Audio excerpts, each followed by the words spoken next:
ये कंपोनेंट आप देख सकते हैं S02, ठीक है ना, इसमें मार्किंग है S02 की, ठीक है। SMD कंपोनेंट है, एक्चुअली में एक मॉसफेट है, N चैनल मॉसफेट है। तो किस तरह से इसकी टेस्टिंग करनी है वो सारी चीज़ें देखेंगे। तो पहले इसको पीसीबी से रिमूव कर लेते हैं।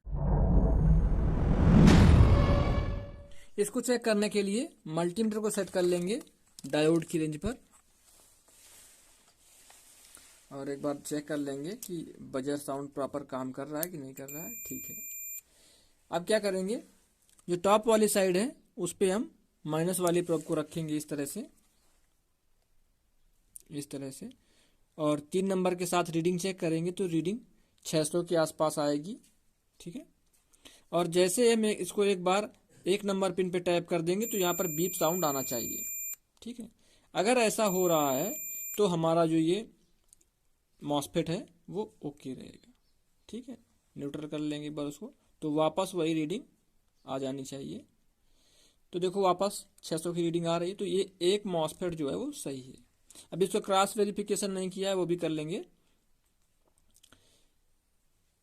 ये देखिए, ठीक है। डिस्चार्ज कर लेंगे, अब रीडिंग आएगी 600 के प्लस ही रीडिंग आएगी, ठीक है,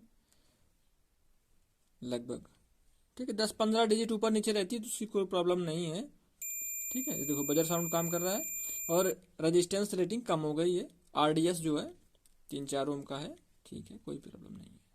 ये वाला है, इसकी रीडिंग देखो, इस पे बीप साउंड नहीं आ रहा है, जबकि यहाँ पर बीप साउंड आना चाहिए। जब हम एक बार बेस को टाइप करेंगे उसके बाद यहाँ पर बीप साउंड आना चाहिए, बीप साउंड नहीं आ रहा है तो ये इसका RDS हाई हो गया है, उस कंडीशन में इसमें बनेगी हीटिंग और ये बर्न आउट हो जाएगा, तो ये खराब है, ठीक है। अब क्या करेंगे, 1 नंबर पिन पे हम लेंगे निगेटिव वाली प्रोब को, सही वाले पे चेक करते हैं, निगेटिव वाली प्रोब ले ली है।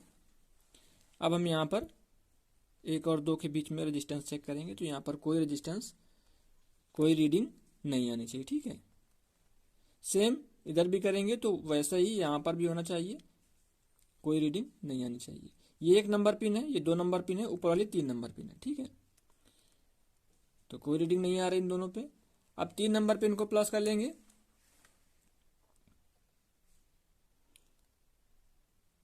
तो यहाँ पर हमें रीडिंग मिलेगी वही 600 वाली रीडिंग, ठीक है।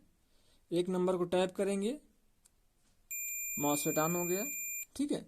इस तरह से अगर बिहेव करता है तो ये हमारा कौन सा नंबर है, 702 SMD कंपोनेंट जो है ये ओके हो जाएगा। ये N चैनल मॉसफेट है और जब इसकी डेटा शीट देखेंगे तो उसमें सारी चीज़ें क्लियर हो जाएंगी। अगर ये सेम ट्रांजिस्टर सेम मॉसफेट नहीं मिलता है तो इसकी जगह पर एक 92 पैकेज का मॉसफेट आता है 2N7000, वो इसकी जगह पर लगाते हैं, क्योंकि SMD पैकेज है, आसानी से मिलते नहीं हैं।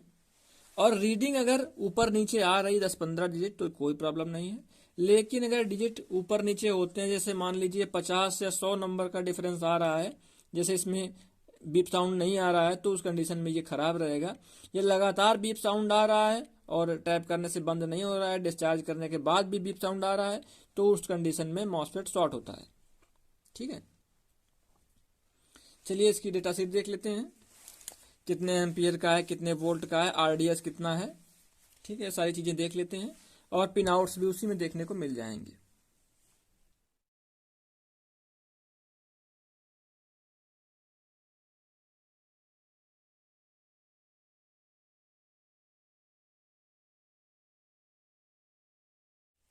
अगर आपकी कोई डाउट है या आपकी कोई क्वेरीज हैं तो आप कमेंट बॉक्स में छोड़ सकते हैं। आपका कोई सजेशन है, सुझाव है तो वो भी आप दे सकते हैं। अगर हमारी वीडियोज आपको पसंद आ रही हैं तो हमारी इस वीडियो को लाइक करें। अगर आप नए हैं चैनल में तो आप हमारे चैनल को सब्सक्राइब करें ताकि हमारी जो वीडियोज़ हैं वो आप तक पहुंच सकें। चलिए मिलते हैं नेक्स्ट वीडियो में। Thank you.